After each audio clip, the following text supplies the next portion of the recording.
So you wanna go to war with me? You're talking like you think you're royalty. You think that I'm afraid, but I don't break. I heard you question my stability.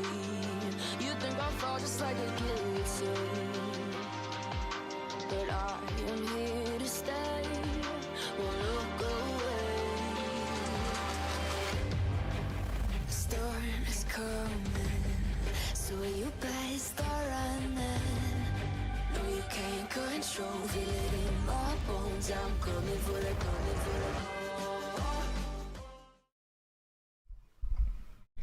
All right, guys, good morning. Let me do a quick audio check here. Yeah, looks like we got microphone. Good morning.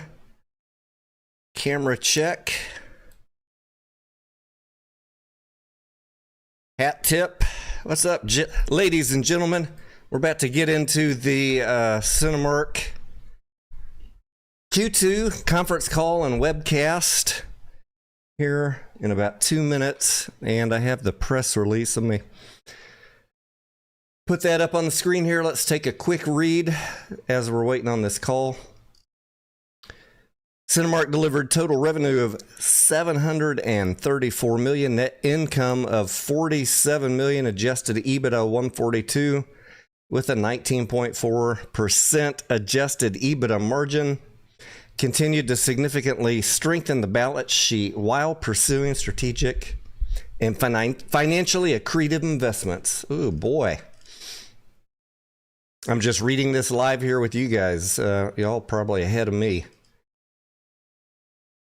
Let's see what the bullet point details are as we're waiting on these last 2 minutes of countdown here.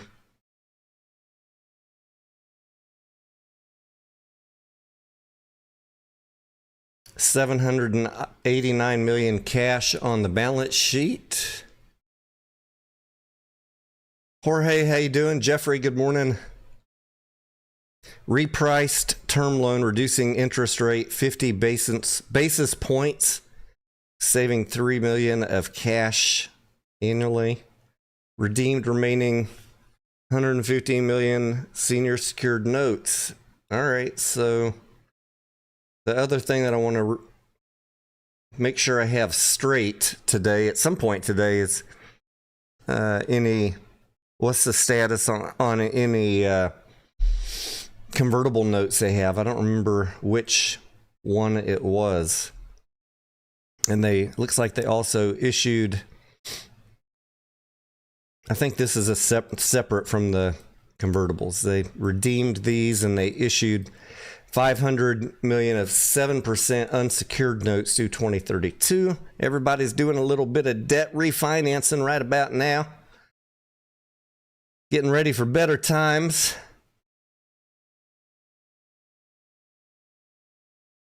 Let's see if we got audio on this call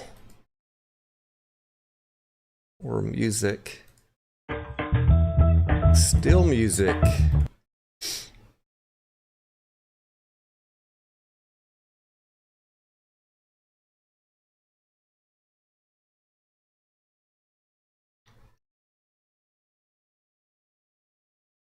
Net income, it says here, for the 3 months was $45 million compared to $119 a year ago. So still positive, but obviously not as much as last year due to the actors and writers strike. So this will be interesting to compare to AMC's after the market close later today when they have their call. Just in terms of how management is talking about their results and their outlook for the next year. All participants are in a listen-only mode. Starting. I'm going to shut up. The question and answer session will follow the formal presentation. If anyone should require operator assistance during the conference, please press *0 on your telephone keypad. As a reminder, this conference is being recorded.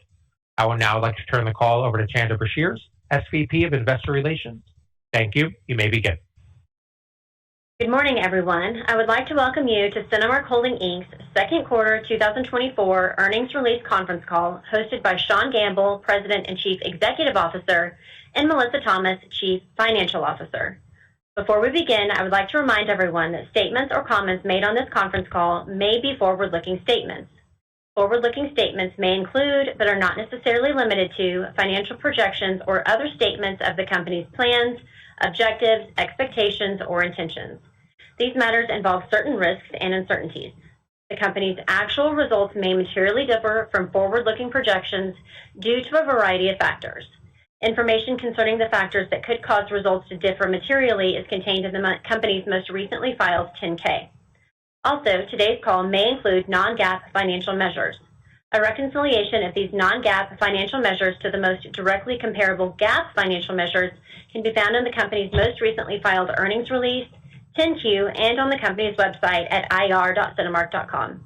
With that, I would like to turn the call over to Sean Gamble. Thank you, Shanda, and good morning, everyone. We appreciate you joining us today to discuss our second quarter 2024 results. During my prepared remarks this morning, I'm going to focus on three main topics. First, sustained consumer enthusiasm for immersive cinematic experiences, which continues to be validated by robust film performance and provides a positive long-term outlook for our industry, along with favorable forward-looking indicators related to wide release volume. Second, Cinemark's solid results this quarter that continued to outperform and were driven by the consistent and skilled operational execution of our sensational team, as well as the impact of our ongoing strategic actions to advance our business. And third, the overall strength of our company, operationally, financially, and competitively, which we believe positions us exceptionally well to deliver sustainable future growth, profitability, and shareholder value. To start, for the past 3 years now, we have witnessed example after example of outsized film performance across a diverse range of genres and non-traditional content that include a multitude of record-setting highs.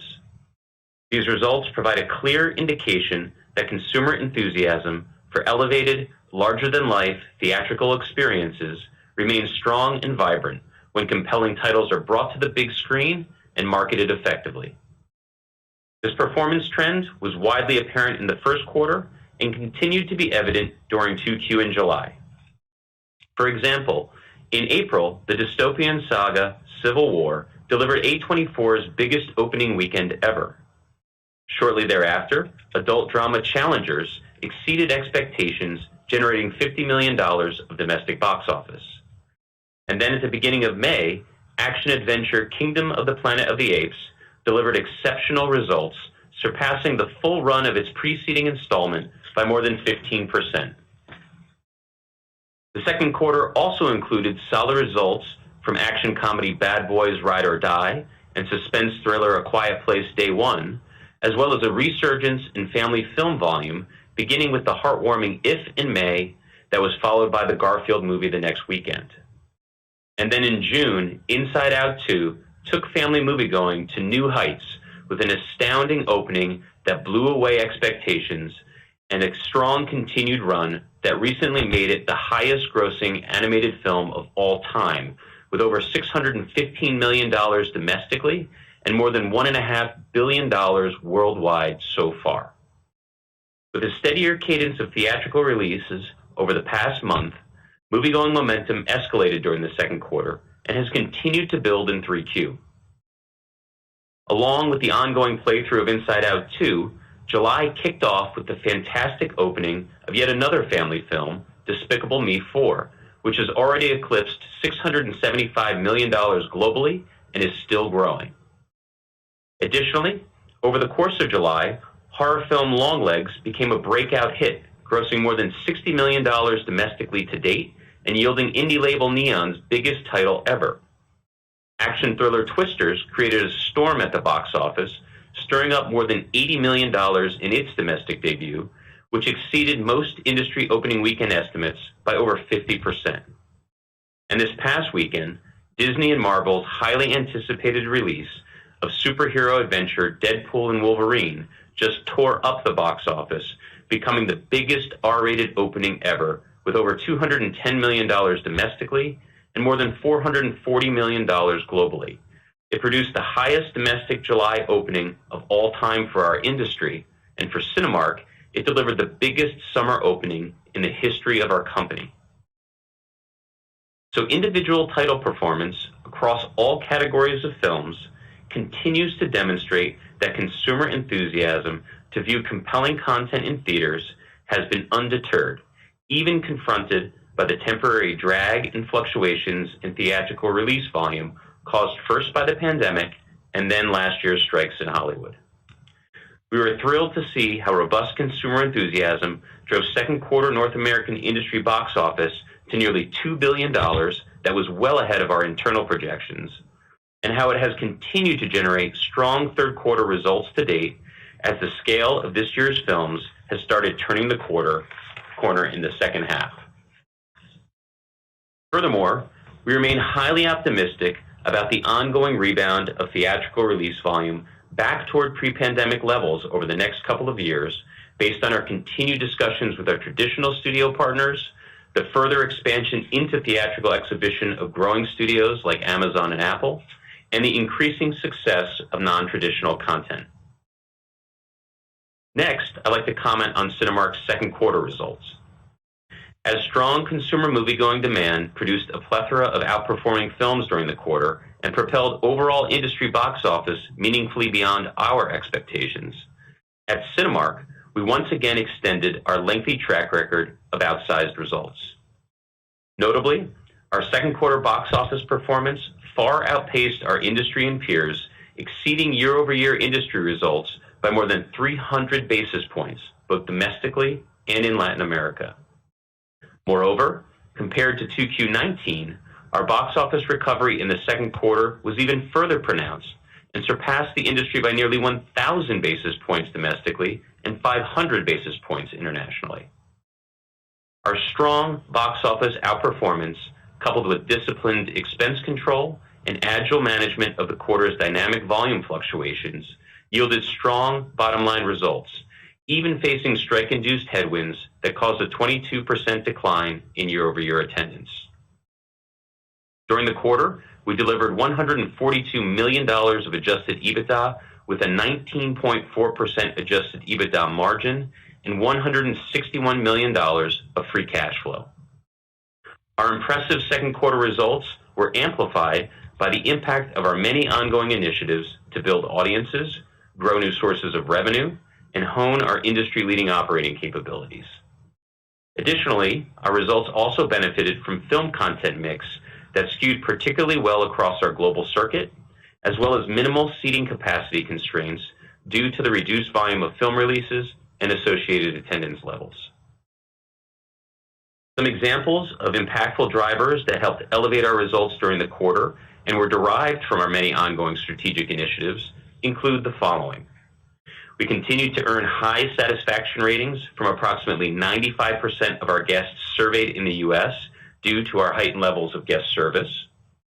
We further expanded the reach of our extensive and loyal customer base, growing our Movie Club membership 10% since our last update to over 1.3 million subscribers.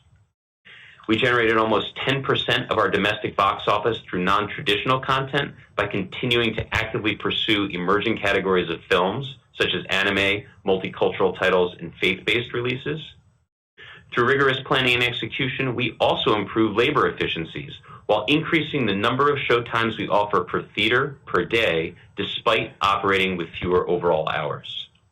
And we achieved our highest domestic food and beverage per cap ever of $7.95 through the continued enhancement of our concession offerings, pricing strategies, purchasing platforms, and space management.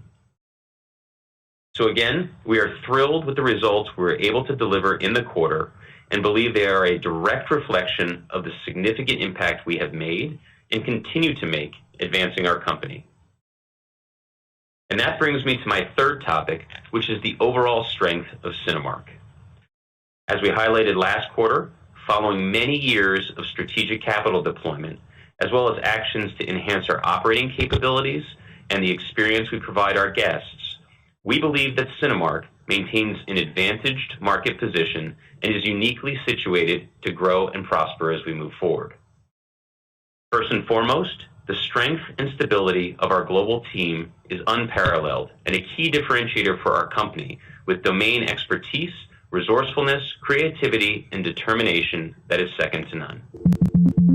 Furthermore, in addition to our extensive and loyal customer base, as well as our industry-leading theater management practices that I already mentioned, we continue to benefit from the sustained investments we have made over time to develop and maintain the largest collection of high-quality assets in our markets.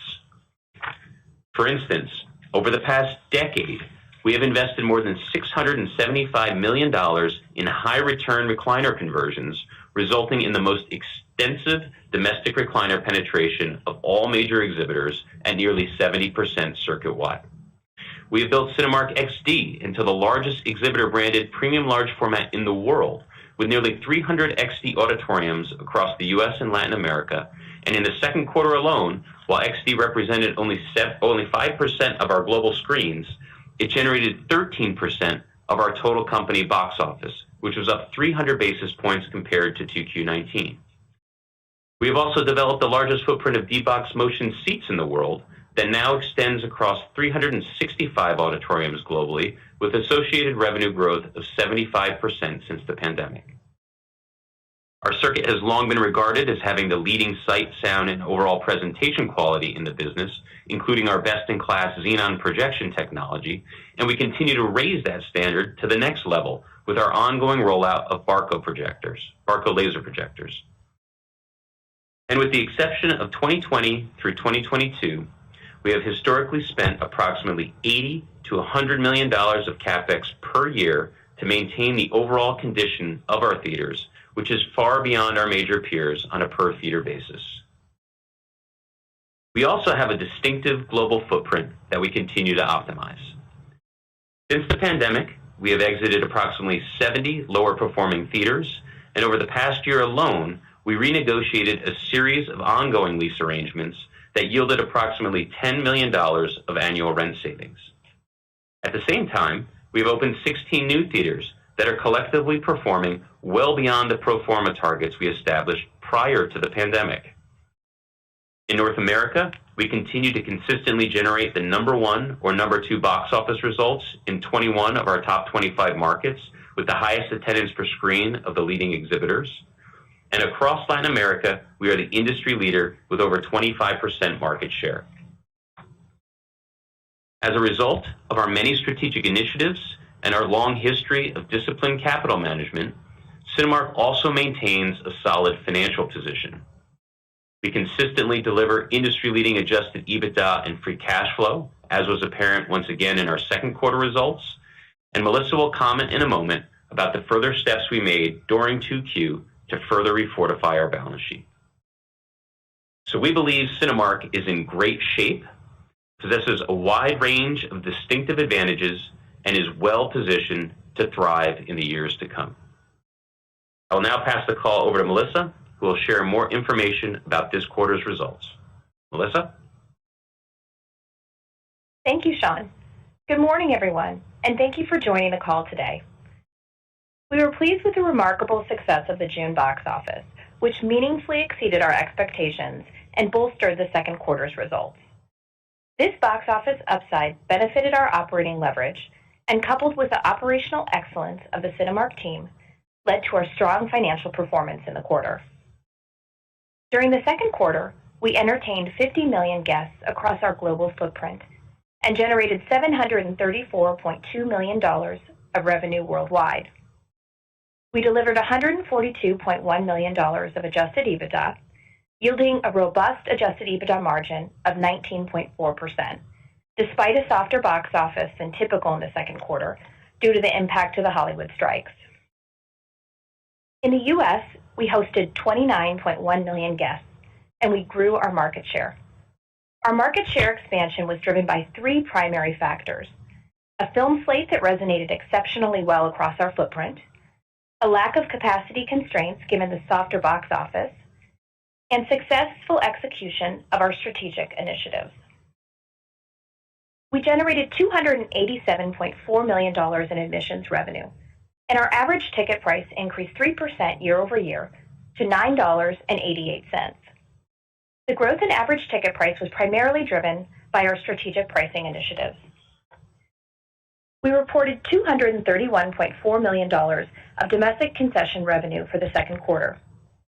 Our concession per cap achieved a new all-time high of $7.95, increasing 4% compared with the second quarter 2023, primarily driven by strategic and inflationary pricing measures. We were pleased that our incidence rates held flat year over year, despite a less favorable content mix for concession purchases. Other revenue was $53.2 million for the second quarter, down 18% year over year, due primarily to reduced attendance. In total, our domestic operations generated $572 million of revenue and $108.8 million of adjusted EBITDA, resulting in a strong 19% adjusted EBITDA margin. Shifting to our international segment, we welcomed 20.9 million moviegoers in our theaters during the second quarter, with attendance recovery outpacing that of the U.S., largely due to the outsized performance of Inside Out 2 in Latin America, which has become the highest attended film of all time in the region. Our international team was able to capitalize on the strength of this film and grow market share in the quarter. Our international operations generated $78.4 million of admissions revenue, $61.5 million of concession revenue, and $22.3 million of other revenue in the second quarter.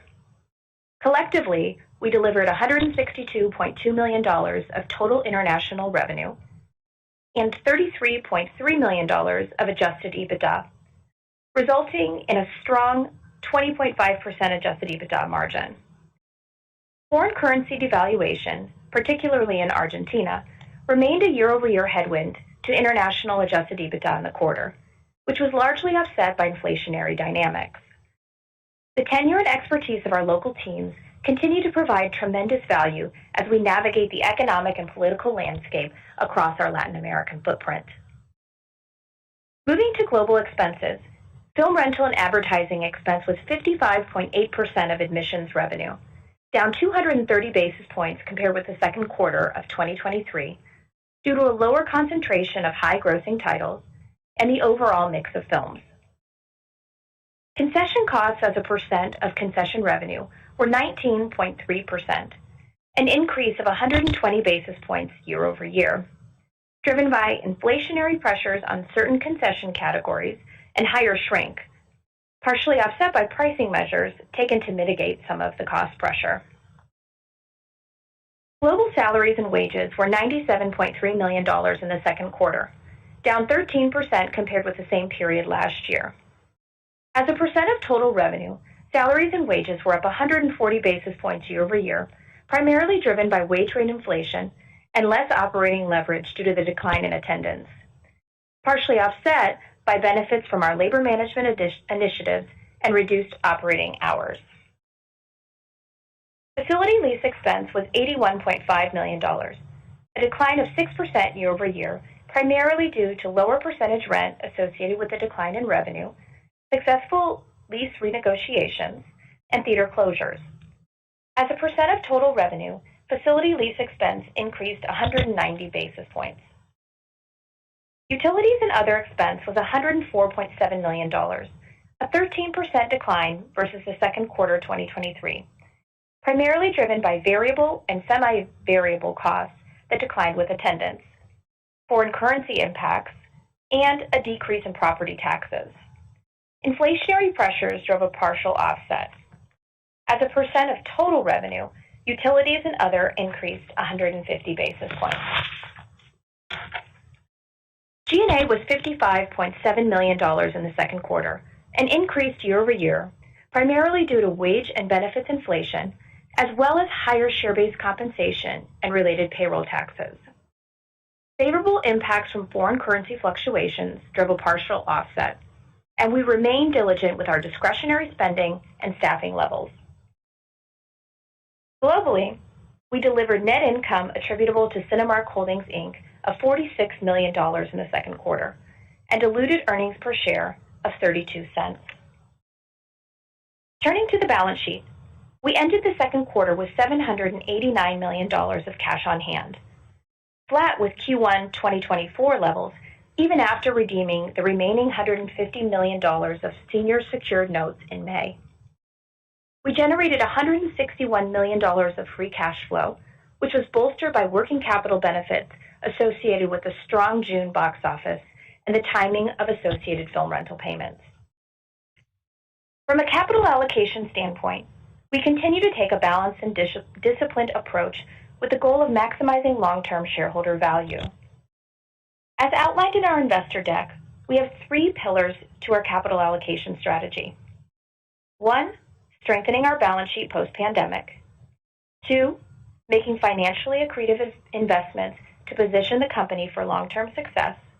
And 3, returning excess capital to shareholders, with a near-term focus on the first 2 priorities.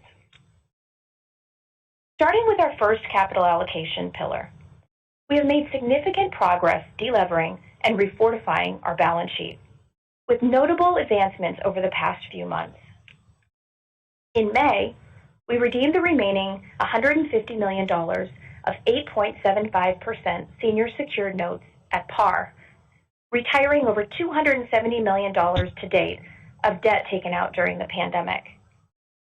We also capitalized on favorable market conditions and successfully repriced our term loan this May to reduce the interest rate by 50 basis points, resulting in $3.2 million of cash interest savings annually.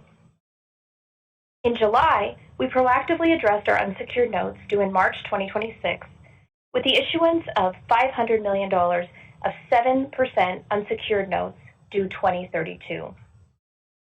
Concurrently, we executed a cash tender for the vast majority of the 2026 notes, with the remainder to be addressed in the coming months. Collectively, these actions have enhanced our flexibility and risk management, extended our maturities, and underscore our commitment to strengthening our balance sheet. We ended the second quarter with a net leverage ratio of 3 times, which was within our target range and better than our expectations, due largely to the significant outperformance of Inside Out 2. Looking forward, given our strong financial position, coupled with our optimism around industry recovery, and in turn, our free cash flow generation, we intend to leverage cash on hand to repay the principal amount of the $460 million of convertible notes upon their maturity in August 2025.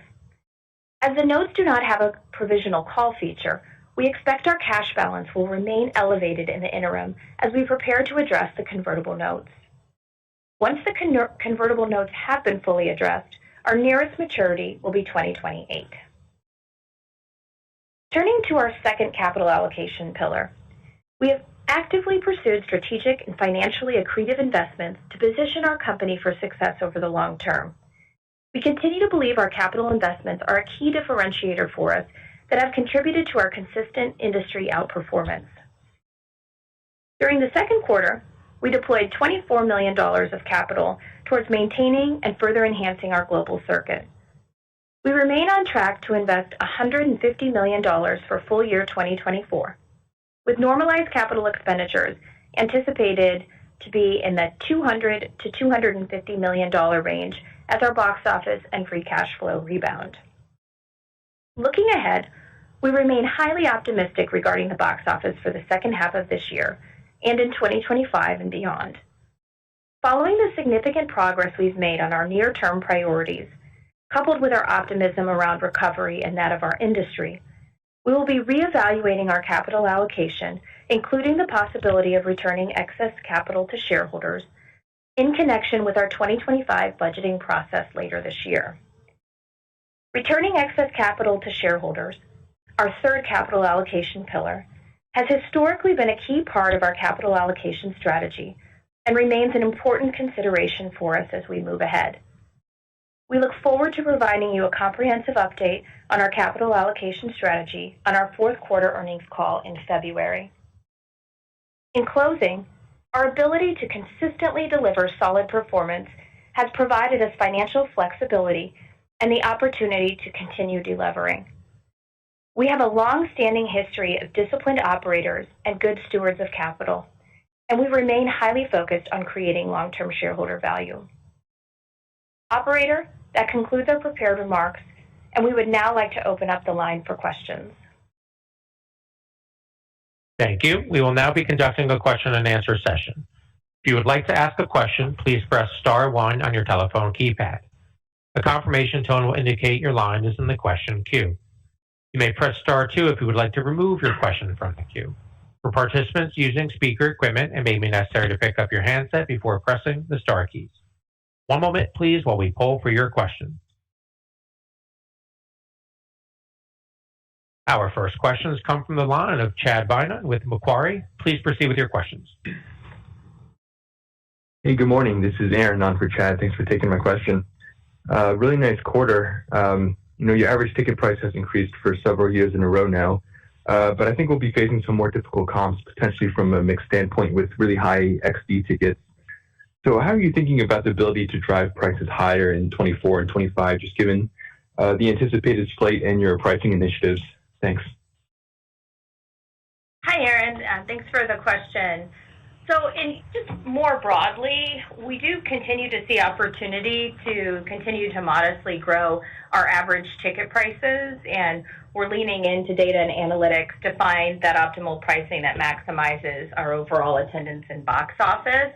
So we do still believe we have runway there. As you look at full year 2024, again, modest growth expected, though that may fluctuate, or ATPs may fluctuate quarter to quarter based on film mix.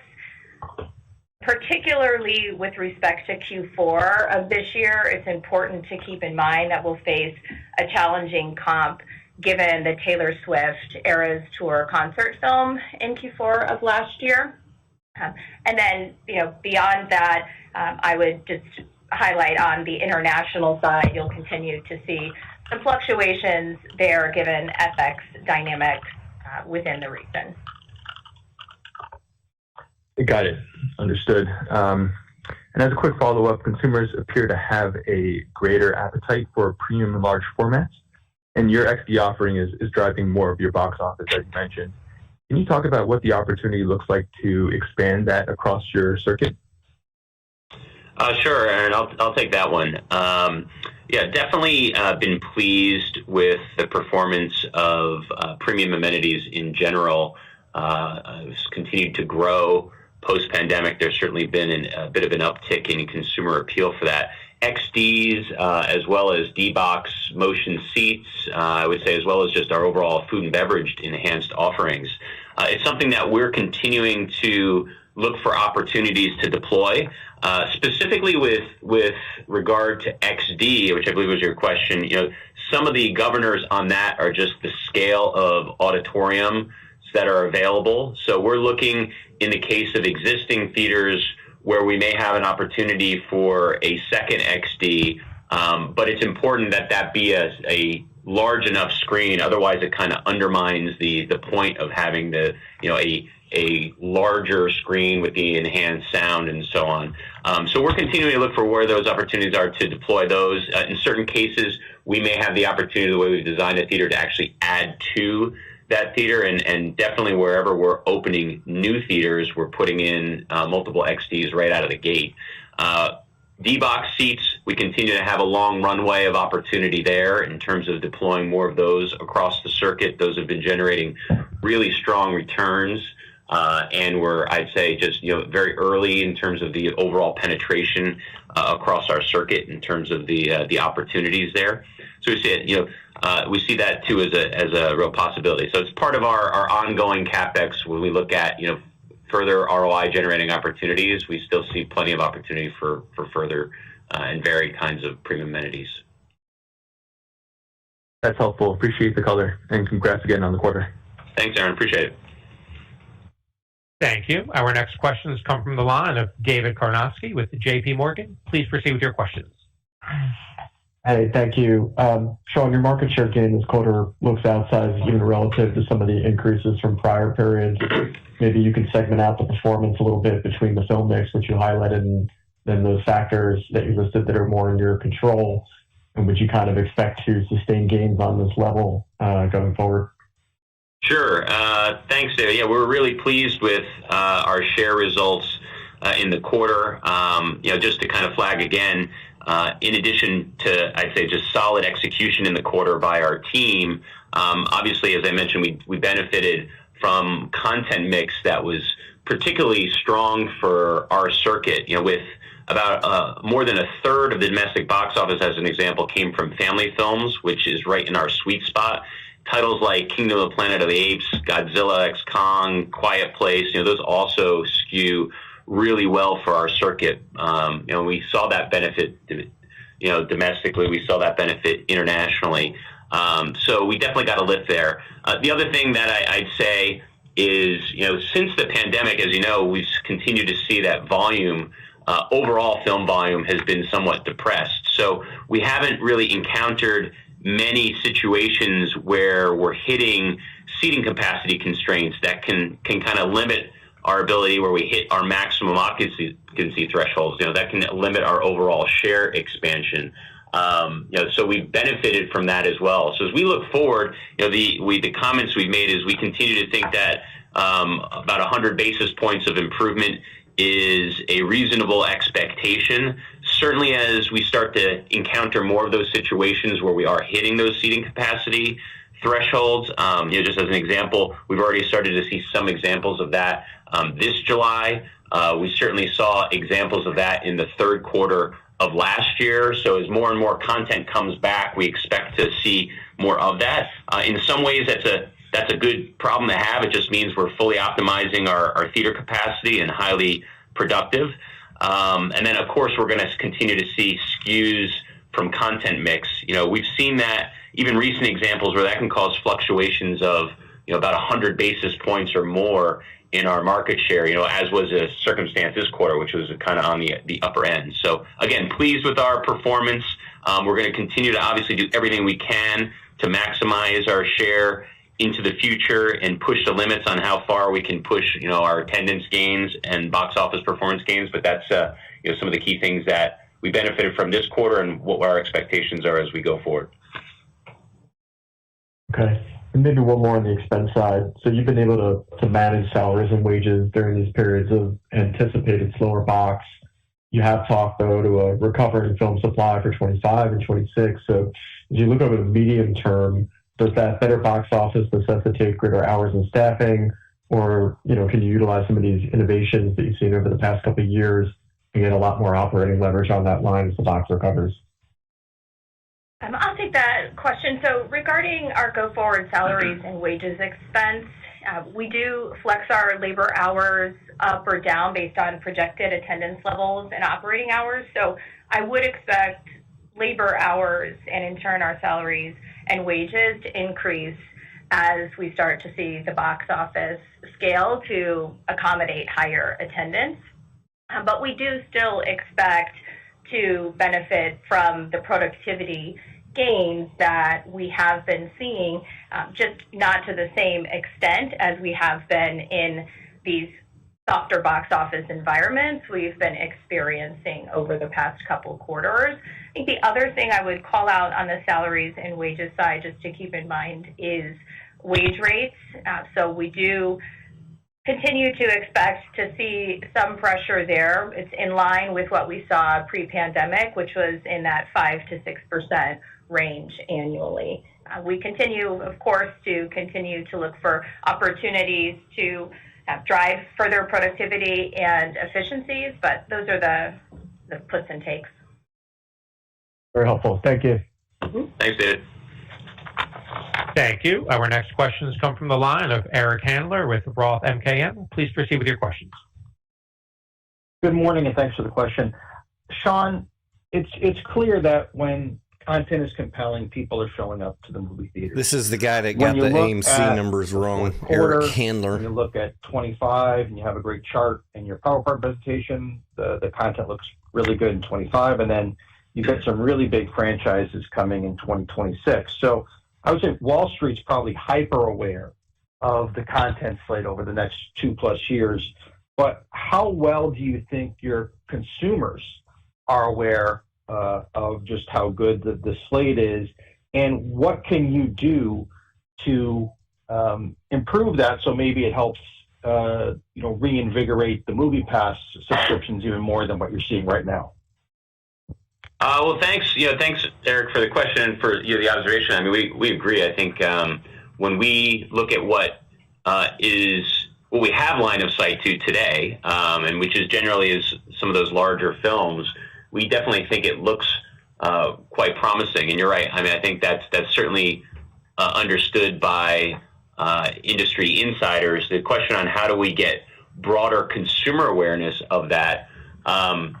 I think there's a range of ways. I mean, obviously there's the classic way as we get nearer to those titles, the marketing campaigns that take place both by the studios as well as by exhibitors just to gain awareness for what's coming in the nearer term.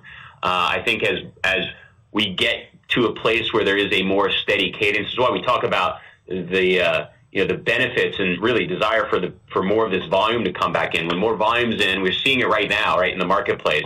We got great momentum going in the marketplace as a result of, number one, great films in the market, but then also this more steady cadence of release.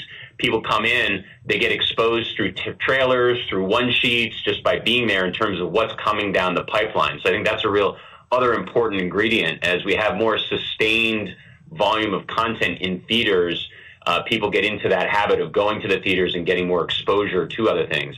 Beyond that, I'd say there's a range of other conversations happening about just how to broaden out PR. It's one of NATO's big focal points in terms of priorities of how do they work to help the industry to create and spread more of the positive news and awareness about what's coming and try to counteract some of these false narratives that sometimes get portrayed about moviegoing, which consumers can read about. So there's a range of things, big focal point, but I think a large part is false just narratives getting by back to people that like scenario Eric where there are Handler. more films in the marketplace and people are just getting exposed to them more regularly through marketing and by coming to the movies. Okay, great. And then as a follow-up, I mean, your financial position is definitely one of, if not the best in the industry right now. So I'm curious, we haven't seen much in new theater development of late, particularly in the U.S. There's only so much you can do to push real estate projects along, but what are you seeing right now in terms of new developments? Well, obviously, as you point out, the development pipeline was slow, kind of like the film pipeline was slow due to the pandemic. So too was the whole new build pipeline, and if anything, been more in a contraction mode in the industry of more theaters that need less theaters have in the closed industry, over not the past more, dummy. few years. Certainly lower performing theaters, which in some ways isn't a bad thing. It's kind of pruning some of those theaters that were lesser yielding venues. We have reactivated our pipeline of looking at and incubating new projects. We've had, as I mentioned in my prepared remarks, we've had great success with the new builds that we have opened since the pandemic, which were projects that were committed to prior to the pandemic. On the whole, those have been performing better than what we set out to do in our expectations before the pandemic. So we've reactivated that pipeline. I expect others have as well. It's just going to take a little bit of time because, like making a movie, these projects can take years to work through all of the deals with landlords, with government permitting, and just the whole construction process. It can take some time. So I expect the more of that you'll start to see more of that taking place over the next few years. Albeit, I also expect that it'll continue to be tempered a bit, just as everybody still is going through a bit of recovery. Our whole industry still is continuing to recover. Volume still is coming back. So as everyone is still working through that cycle, I still think that'll be a little bit of a governing factor on how fast that don't like when AMC says that. Even other CEOs are saying we're still in recovery. Just be patient. Thank you. Our next questions come from the line of Ben Swinburne with Morgan Stanley. Please proceed with your questions. At least Cinemark's good morning, profitable. Sean, AMC needs bigger box office. We always benefit from hearing your expectations on film supply next couple of years. I know you hit it a little in your prepared remarks, but maybe you could just give us the latest and greatest from the studio side in terms of 25. wide releases. I think the last time you updated us, I think you felt those would be higher than 23. And then I had a follow-up from Melissa. Sure. Well, I mean, as we sit here today, can speak, most specifically about 2024, because that's where we have the most line of sight to. So earlier, we were kind of coming into the year, we were estimating overall volume would be somewhere around 95 wide releases. At this point, we're seeing a few more, so we're looking at about 100 wide releases for this year. There's been a few smaller films that have been dated since that time, which is great to see. A little bit of further recovery. Obviously, that's still down about 25% from the 130 or so average prior to the pandemic, and down a little bit from last year, which was about 110. As we look to 2025, the typical process, and this even predates COVID, we generally get a better line of sight to that towards the end of the year. That's just, we have a good sense for what some of the larger titles are, but the studios don't more fully announce what they have in all their dating until you get towards the end of this year. So we don't have complete line of sight to that, but from our conversations, the discussions we have and the different data points that we do have access to, we continue to expect that we'll see a rebound in overall volume next year, somewhere between where 2023 landed and where we were pre-pandemic in 25. There's probably a little bit of lingering impact from the Hollywood strikes of last year, but definitely a nice bounce back to the trajectory we had been progressing upon in terms of overall volume recovery in the marketplace. That's helpful. Thank you. And Melissa, you gave us a lot to chew on in the prepared remarks. I just want to come back to a couple of things. On the convert, you guys are planning to redeem that with cash. I guess my question is a little technical.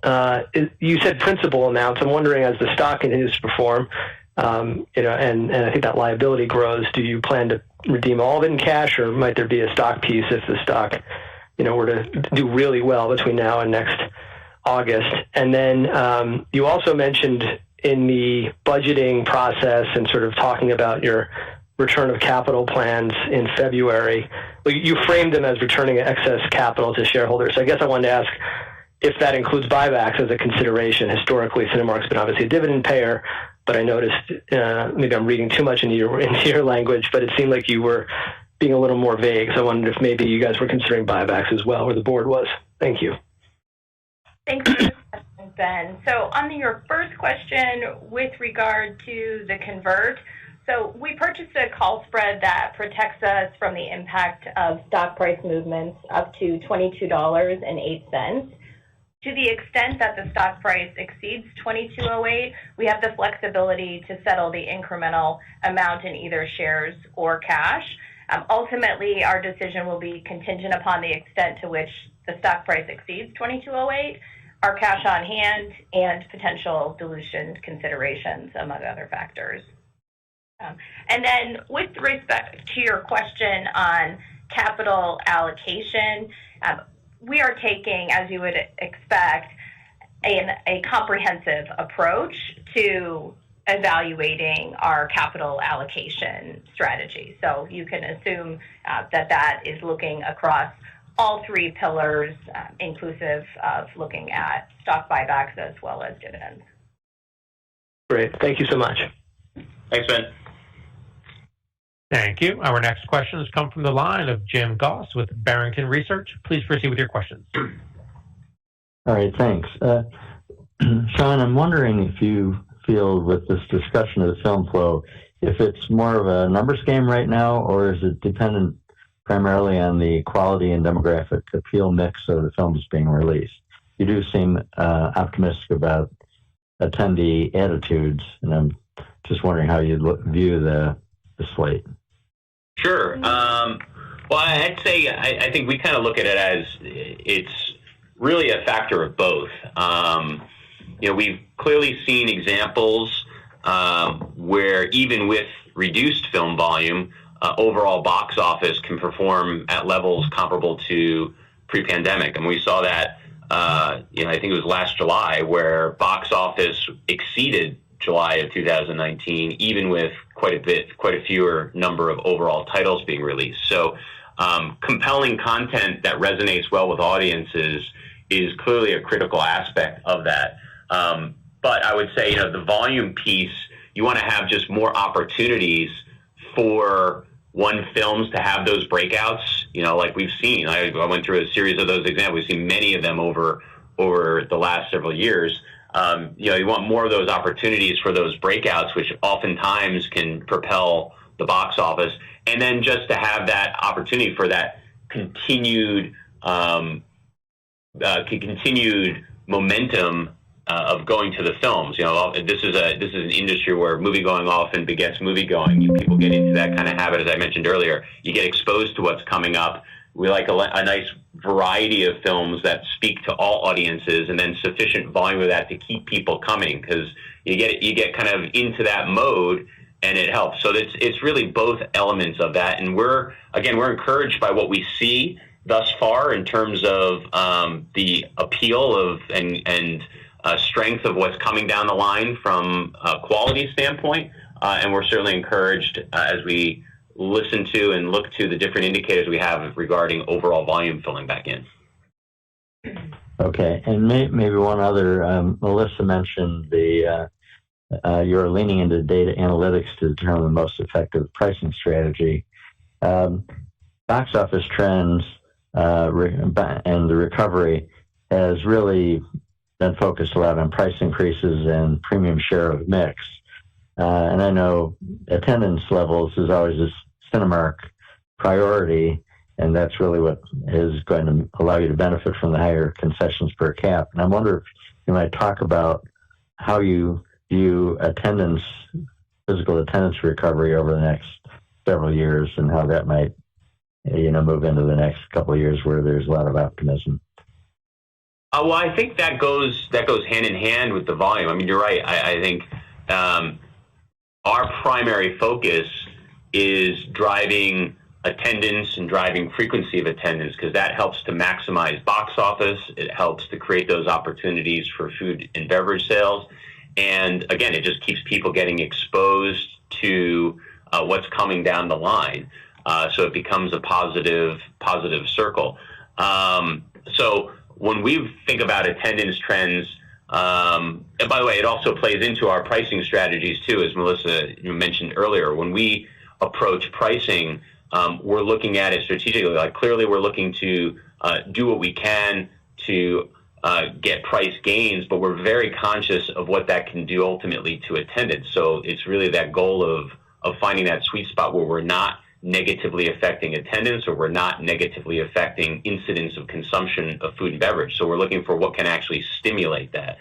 And we think the trends on both attendance and box office looks positive, just as more movies come back into the marketplace and people come in, they see all the enhancements that have been made in the theaters, particularly for those people who may not have been there frequently. We just think that winds up continuing a positive continuum of moviegoing. All right. Thanks very much. Appreciate it. Thanks, Jim. Thank you. Our next questions come from the line of Omar Mahias with Wells Fargo. Please proceed with your questions. Good morning, guys. Thank you for taking the questions. Sean, maybe first, in your prepared remarks, you mentioned expansion of alternative content as a driver of film supply volumes. Could you give us an update on what your plans are for traditional or non-traditional content going forward, and if you continue to expect that to continue to enhance the box office performance? Sure. Thanks, Omar. Yes. Look, I think we've been pleased with some of the building success we've seen in non-traditional content, anime, faith-based film, multicultural titles, concert films. I know for a long while prior to the pandemic, at least for me personally, it was a disappointment. I always felt like there was this huge potential in the space of alternative content that never was kind of living up to fruition. And it's been great to finally see that momentum build. There's been many, many examples now across all those different categories. So it feels like it's getting to a place where audiences are seeking those out more. There's more compelling content in that space, and because of that success, there's more of that content getting made now. You got now studios like Angel Studios that's putting out, I think they've announced 5 releases of faith-based films this year. They had phenomenal success last year, so there's more of that. We obviously saw Taylor Swift and Beyonce last year with the concert-based films. There's been many of those types of examples with BTS and Metallica and Coldplay on the smaller scale. We're optimistic that that'll lead to more in that area. Anime has been growing really strong. Obviously, Sony purchased Crunchyroll. They're leaning more heavily into that space. So there's more and more of that compelling content coming into the market. So we remain optimistic about what it can continue to do on a go-forward basis. Last year was a banner year. It was about 14% of our box office. This past quarter, again, it was about 10% for us. So we're real pleased. Now we think that percentage may go down a bit just as we have more of that Hollywood content rebounding over future years. But we said for a long while we could see non-traditional content represent more like 5% or so of overall box office, and we continue versus the 1 to 2% it's historically been, and we continue to expect that as we look ahead. That's very helpful. And maybe for Melissa, on per caps, you mentioned that incidence rate was flat year over year, yet per caps grew over 4%. A clear sign that some of the strategic initiatives are working. Could you provide us some color on the key drivers of this success and how much room for improvement you have ahead? Thanks. Sure. So on the per cap side for Q2, our increase was driven largely by our strategic pricing actions to offset some of the inflationary pressures that we've experienced. So we've seen success in being able to push price on food and beverage. Again, as Sean mentioned, we're very cognizant, similar to how on average ticket prices, we're cognizant of we want to maximize attendance first and foremost. On the food and beverage side, we're looking to ultimately find the optimal pricing as well as drive our incidence. The last 2 quarters, just the film slate hasn't been as conducive to concession purchases. So, the more action-oriented and horror content typically brings in that audience that does have a higher concession purchase. But we were pleased, given some of the initiatives that we've been leaning into, that we were able to hold incidence flat year over year despite that dynamic. As you think about some of the things that we're doing that we're most excited about, I would say would be on modifying our flow of concession traffic, putting in self-service capabilities, mobile ordering. We also have enhanced our hot foods offering. So as we offer more products, we've certainly seen some success from that. Pushing merchandise sales as well as scaling third-party delivery are some other initiatives that we're pursuing to ultimately drive incidence rates higher. So we feel good about where we're at, and the film slate will have our per caps fluctuate quarter to quarter, but we still believe we have plenty of opportunity to grow. Thank you, guys. Appreciate it. Thanks, Omar. Thank you. Our next questions come from the line of Mike Hickey with the Benchmark Company. Please proceed with your questions. Hey, Sean, Melissa, Shanda. Good morning, guys. Great job on your quarter. I guess on the topic of concession, and this dovetails a bit, I think, on Omar's question and your answer, Melissa, but looking at 2Q, and this has obviously been a trend here exiting the pandemic, but your concession, looking at domestic revenue, your concession to admission ratio is about 81%. And I think that's a all-time record. And you compare that to pre-pandemic, it was 68%. So I'm just curious, I heard what you said, Melissa, on concession, what's driving it on a per cap basis, but just curious sort of the total volume here relative admission, what you think is sort of the key driver there. And I guess then the question is, we keep waiting for this to come down a bit, but it seems very durable. In fact, it seems to be, the mix seems to be growing. So curious as you look forward, how durable, in fact, you think it will continue to be when we have a full product slate and maybe, economic challenges. Obviously, we've seen strain on the consumer that's fed through into in some of the restaurants. Doesn't seem to be the case at all in theater, but wondering your view there. And then I guess the last piece, if it is in fact durable, and we do see a larger portion of the mix, when you think about attendance getting back to pre-pandemic, and I know that, Sean, you said you think volume of product in the next couple of years should be equal to pre-pandemic, so maybe attendance is too. What does that sort of mix towards concession ultimately mean to your total margin opportunity versus pre-pandemic? Thanks, guys. So I can start on that, Mike. One of the things, you mentioned the percentage of concessions relative to admissions, and even if we look at that on a per cap basis versus 2019, our domestic per cap is up north of 40%, and the majority of that growth that we're seeing is driven by higher incidence rates, and then to a lesser extent, price.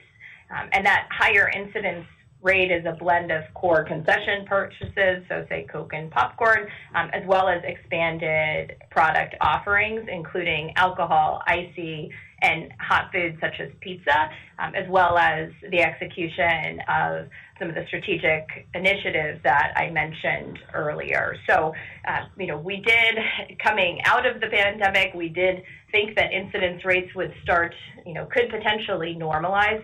We haven't seen that, and we do believe that our efforts that we've been leaning into to drive incidence rates are ultimately causing them to hold. So we feel good about where we're at, but those are kind of the drivers since 2019. And then from a margin standpoint, as we talk about adjusted EBITDA margin going forward and even look at what we were able to deliver in full year 2023 with concession revenue being higher than it was pre-pandemic, we certainly feel that that's a key element to adjusted EBITDA margin going forward, and ultimately as we look to try to get back to pre-pandemic margins, our ability to sustain and grow our per caps would be an important driver of that. And I would just add, Mike, while we're certainly going to continue to pursue the kinds of initiatives Melissa's mentioned, things we've been successful with to grow per caps, we don't know, at least historically, one of the areas that pressures per caps is just when you have full theaters. Long lines is probably the number one deterrent to buying food and beverage. People see that and then they'll skip it. So we've worked really hard to try to avoid that. Obviously, with a lower volume of films in the marketplace, and thus because of that lower attendance, we haven't had as much of those kinds of situations where we find that pressure. That is something that we could see into the future as a more full slate of films comes back, which could put a little bit of pressure on that concession to admission ratio. That said, again, we've been working on initiatives like the mobile platforms where you can order ahead, delivery to seat, things of that sort that allow people to avoid the lines, and thus by doing that, it makes it easier for people who are buying in theaters to have lower lines. So hopefully we'll see that all those things will continue to sustain as we go forward and we have fuller theaters with more volume in the marketplace, but we'll have to see. But obviously we're very pleased by the impact that our many initiatives have had to boost our per caps with our attendance, and we got a lot more of those that we're working on to sustain that type of growth going forward. Thanks, guys. Thanks, Mike. Appreciate it. Thank you. Our next questions come from the line of Eric Wold with B. Riley Securities. Please proceed with your questions. Thanks. Good morning. I guess it's a high-level question, Sean. I guess in the past couple of years, the whole issue around windows, days in theater that came about during the pandemic has essentially disappeared from discussions of the exhibition industry. But maybe just update us on kind of what you hear in general from studios recently around windows. Are they coming into kind of scheduling discussions with you with kind of any predetermined date that a film may go to a streaming platform? Are they completely flexible on that date and when they'll start marketing streaming availability to subscribers, depending on how a film performs? And how do you think that could or could not change as the slate becomes more robust in 25 and beyond? Sure. Great question. Obviously, there was a lot of kind of public focus on that with all the experimentation that was going on during the pandemic. I would say it's probably less, in the public eye now. It's an ongoing just conversation holistically amongst exhibitors, amongst studios, as we just continue to try to evaluate any impact that evolving windows might have on consumer behavior. I would say where we are right now is it's been a bit more stable, albeit stable with a dynamic component, right? Before things were more rigid, now it's a more flexible window, which I know we've commented we view as a positive, because in many respects it de-risks, it reduces some of the risk for certainly smaller and mid-tier films for the studios, giving them the opportunity to run a long window in success and get those titles into the home faster and curtail losses if things just don't connect. Likewise, for us, when things aren't connecting, we're looking to put other things onto our screen, so it kind of works both ways. Generally, what we're finding is things are still kind of coalescing around 45 days for those more compelling films, films that's kind of in some respects, the starting point for those, larger, more compelling films. Some of the smaller films are ranging, they're kind of skewing a little, but it largely is depending on size, scale, and ultimate performance in terms of how that's playing through. Thus far, again, we're still all evaluating. Are we seeing any kind of impact on moviegoing? I mean, thus far, we're not seeing that having a major effect on people's decisions to go to the movies, and kind of where we've landed at this point in time, which is probably why there hasn't been as much discussion on it. But it's something that we all continue to watch carefully as we're just trying to figure out what's the sweet spot and optimal point for the studios to maximize, their financial gains on their films, as well as for us in the exhibitor side, for us to be able to maximize our opportunity as well. Perfect. Thank you. Thanks. Thank you. Our next questions come from the line of Robert Fishman with MoffettNathanson. Please proceed with your questions. Hi, good morning, everyone.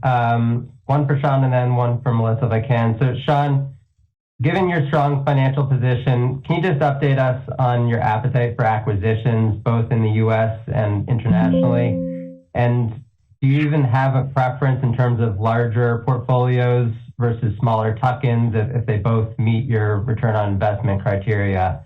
And just maybe on a related note, any thoughts you can share about Sony's acquisition of Alamo, taking it from the other side? Sure.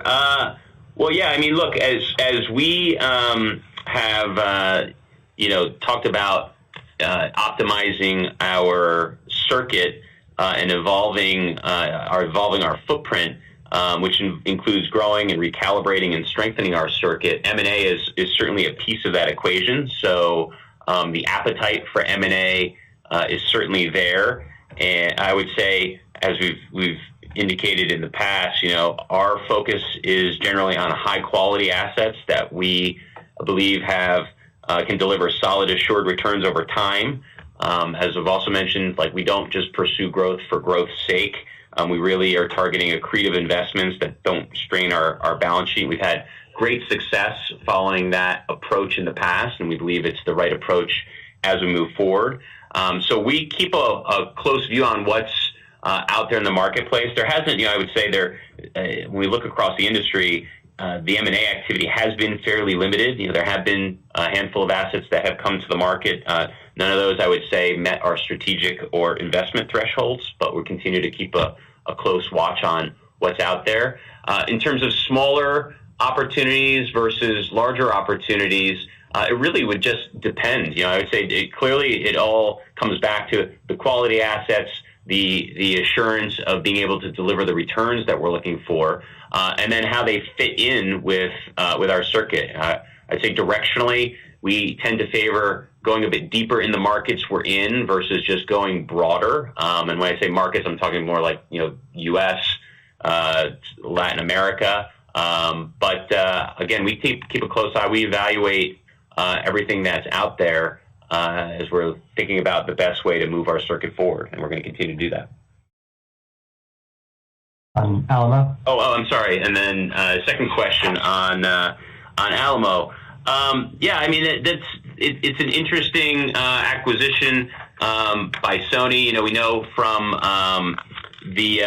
what Sony has commented on in their earnings last quarter, even based on their mid-range plan. We know that they've talked about looking for ways to further monetize their IP, their film IP, their gaming IP, and looking at experiential types of opportunities to do that. So this clearly fits that category.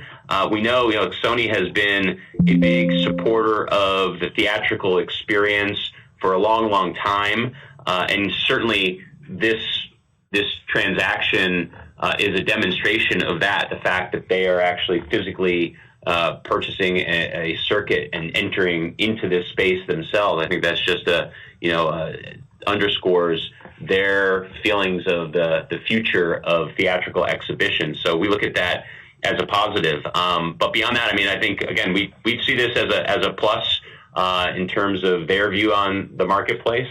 And I think we'll probably learn more as they continue to talk about their future plans. Okay, and if I can just squeeze one quickly for Melissa, just coming back to the margin conversation, been a lot of talk about that, but just in terms of the sustainability, outside of from the cost side, outside of the salaries, which you talked about, are there any other big lessons learned that you can share with us that, given these slower box office periods that give you the confidence in terms of the sustainability of cost efficiencies going forward as box office ramps up? Sure. So as we think about the sustainability of cost efficiencies, I mean, one of our largest variable costs is salaries and wages. So that has been the area where I would say we've gained most of our productivity, and we talked about that side. As we scale, as the box office scales, I think the other just couple things that I would keep in mind from an expense and margin standpoint is over the past couple of quarters, given the mix of films and concentration of box office, our film rental rates have been lower than they historically have been. So we would expect, as that overall mix and concentration starts to change, in the second half of the year and beyond, that film rental rates would normalize.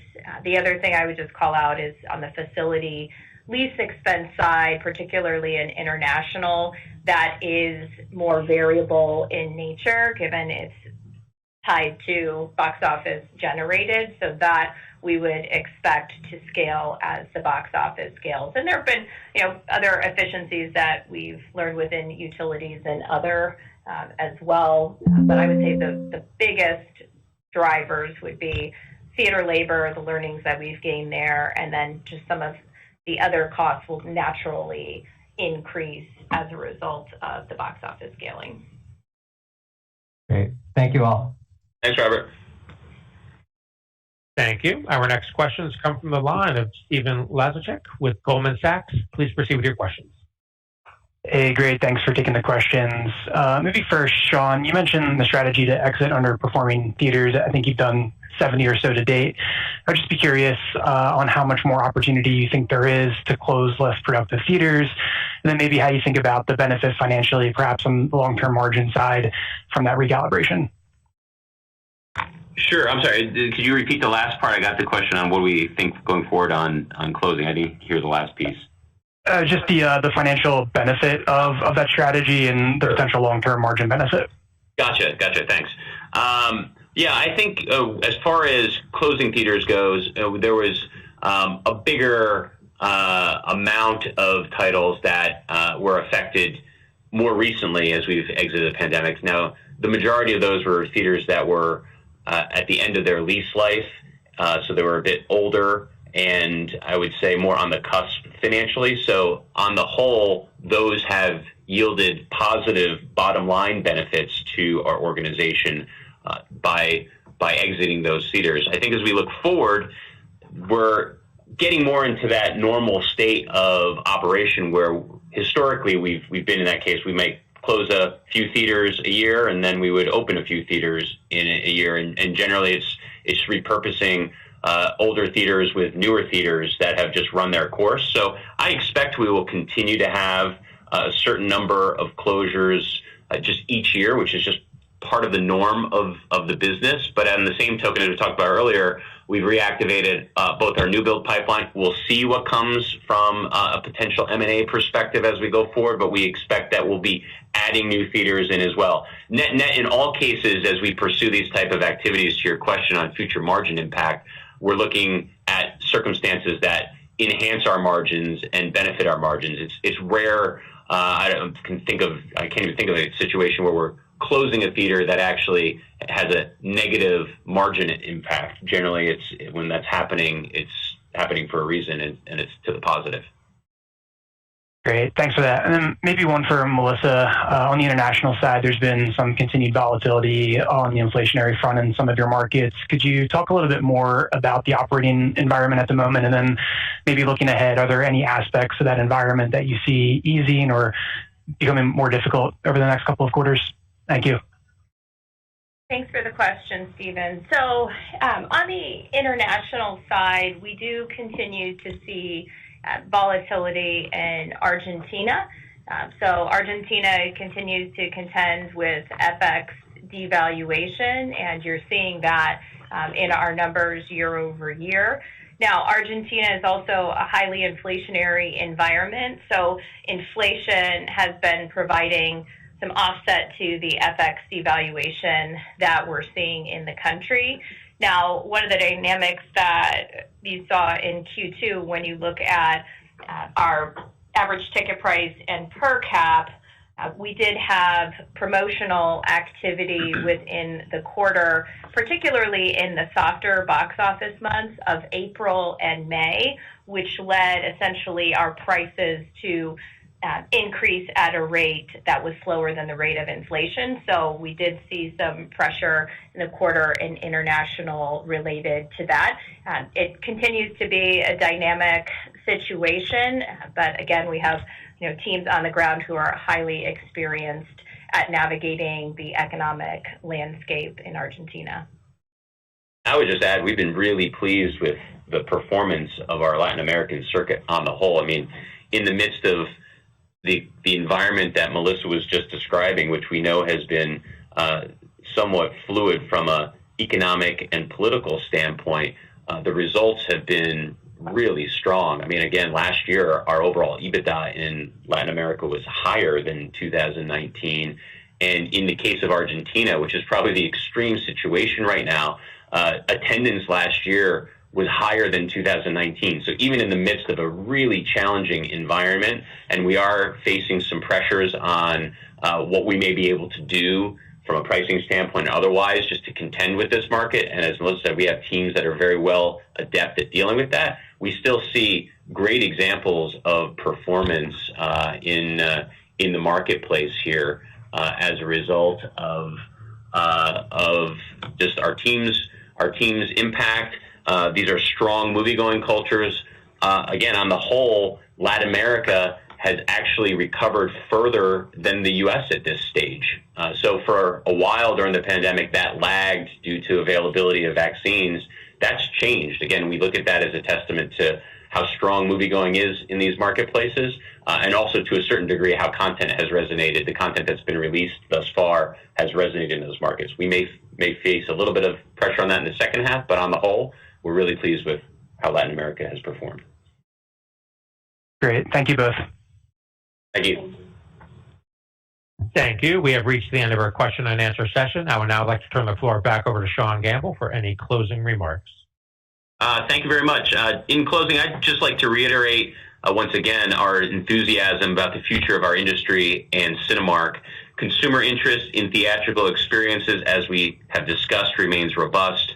The key indicators we continue to see related to a continued recovery of wide release volume are positive, and we continue to believe that Cinemark is exceptionally well positioned to prosper as we move forward. We appreciate all of you joining us this morning, and we look forward to speaking with you again following our third quarter results. Have a great day. Thank you. This does conclude today's teleconference. We appreciate your participation. You may disconnect your lines at this time. Enjoy the rest of your day.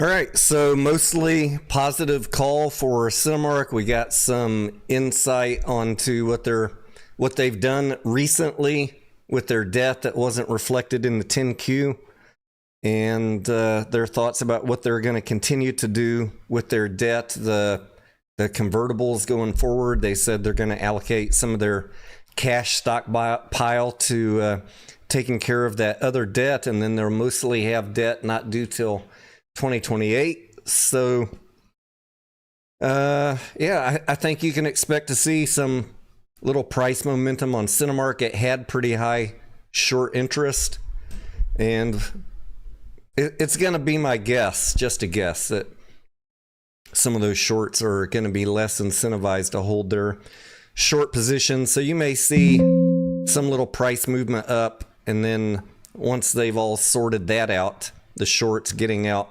you see the price come back down. I don't know if that'll happen today or if it might take a few days. We got the whole general market dynamic in play also. So we'll see. Maybe they're negative on the whole stock market and they're just going to hold through it. We will see. I'll do a quick recap on Cinemark's earnings. If you want to see a 5-minute summary and updated dashboard on Cinemark. Keep in mind, this is a similar business model to AMC, but they have half the footprint and they have a lot less debt. So they can be a little more nimble and operate profitably on smaller box office. I think you see numbers like this from AMC, profits and such, when the box office rises over that point where AMC is profitable. They're not quite there yet. Maybe next year, maybe 2026, we'll see. But I know people are like, how can Cinemark be profitable when AMC's not? Twice as many leases, twice the staff, twice the insurance, twice the utilities, twice everything. You need bigger income to get AMC above water. So that's why we're watching the box office. If you're speculating on AMC, you got to have bigger box office. Is AMC in Latin America? Anya, good question. No. Cinemark is in Latin America. AMC is in Europe. Neither one of them are really in Asia. If you want Asia exposure, go with IMAX. I do have a spreadsheet. Anya, I'll toss it up in the Discord if you want to see by country their locations. I'll take a screenshot and post that in the AMC room of Cinemark versus AMC. I need to go through the 10Q once both of them report today, update all those numbers, but it hasn't changed a whole lot. Yeah, Cinemark is very heavily invested in Latin America. AMC is not. AMC's in Europe. The problem with Latin America is the revenues the revenue per patron is super low. So it'll be interesting to see how that gamble plays off for Cinemark. All right, guys, I got a lot of catching up to do just with morning news. And I'm going to try and get out a summary video for anyone who didn't watch this live this morning. And I will see you guys back live after hours today, where we do the same thing for AMC. See what they have to say. Just remember, if you're probably, most of y'all probably know this. AMC pre-released earnings already. I went over that on a video last week. So we already know what the numbers are. I mostly want to hear any surprise news they have, anything that we don't know about yet, and their forward guidance. A lot of good questions today from analysts to Cinemark, and hopefully they have some good questions for Adam and Sean today, and we can get a feel for, does AMC's management convey this message of positivity? IMAX did, Cinemark did. I want to hear the same thing from AMC, kind of hear about what their plans are for the next year. For our GameStop people, I know, we were looking at that. It is getting smacked down. Go check my channel in the short videos. I've been doing CNK. I've been doing some GME. I've been doing some videos on GameStop swing trading and YouTube shorts. This is not unexpected for me. The price action on GameStop. They had this demand zone, the small one here, which was a very weak demand zone. It was people banking on Roaring Kitty, and he had very weak bounces out of it back here on June 25th, July 2nd, and my read between the lines message, if you were watching any of those videos, is this is a weak zone. And my not read between the lines, I told you that I expect it to go down into this zone, and you really have stronger support. Your next real line of defense around 1750 to 1850. So that's where I'd prefer to buy in. I'm not saying it's going down there. This is a wide demand zone all the way up to 2150. So, maybe it holds here, maybe it bounces, tries to have a defense here around 20 bucks to 2050. I could see it trying to hold right here, but if it doesn't, then where I would really feel more comfortable buying in to give it a stab. Still speculative until Ryan announces some news, but I think it's a dumb short under 20 bucks. So I'll take a new stab at it if I can pick it up at the bottom of this box. That'd be my ideal buy-in. But I'll play it for a rally when I see it turn around. We're just not there yet. So I'm more cautious than your average GameStop investor that buys every day. I'm trying to be smart with my money. Buy as low as I can, sell as high as I can. So good luck on that. I'll keep on putting out the YouTube shorts. It seems to be an effective way just to get a simple message out. And make sure you have alerts on so you don't miss those. If it rallies here and starts turning around, maybe that's a buy point for me. I did try and buy up here a couple days ago at the bottom of this box. And as I said in the Discord, if it drops out of the box, I'm out. If it drops 50 cents, I'm out. And I did get out. And why did I get out? Because if it drops out of this, you're almost definitely headed down here. And here we are. A couple days later, here we are. So again, I don't hate GameStop. I'm just trying to read the chart, make smart plays, and get the absolute best entry for if there's a recovery or news from Ryan or news from Keith, anything that makes it pop, I'd like to be in it at the least risky price possible, because until we have real earnings from the company, this is a speculative play. $4 billion in the bank does not matter. Doesn't change this price target. It gives the company potential, but the price is still overvalued till they have earnings or news. Got to have news or earnings. So I'm just looking at it as a volatility swing play at the moment, which means you got to be smart about your entry.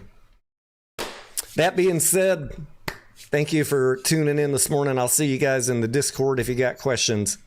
If you want to join the Discord for non-emotional, non-hopium, just real talk about stocks, that is a free perk to anybody who's supporting the educational content that we do here on YouTube.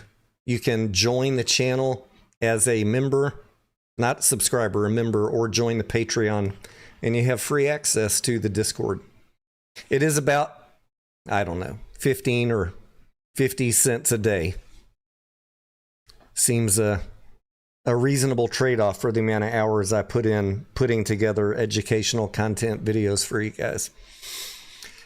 So thank you for those that are members of the channel, helping to support that effort to teach people how to manage risk and trade non-emotionally, because that is how you're going to get your best returns over the long run. We all love a good gamble, but you got to manage your risk on the gambling stocks. Back to the Olympics now. Yeah, I haven't watched any Olympics, Richie Rich, but I have seen a couple headlines. The boxing one seems to be the headline of the day, but let's not go down there because you'll get me going down a rabbit hole you don't want to hear about. Thank you guys for tuning in this morning, and we will see you after hours for the AMC talk.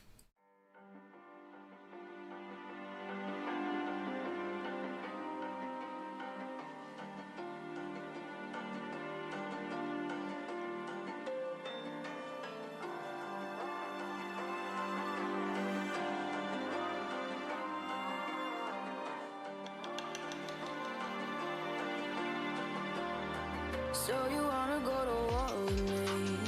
You're talking like you think you're royalty. You think that I'm afraid, but I don't break. I heard you question my stability. You think I'll fall just like a guillotine, but I am here to stay. Won't look away. The storm is coming, so you better start running. No, you can't control it in my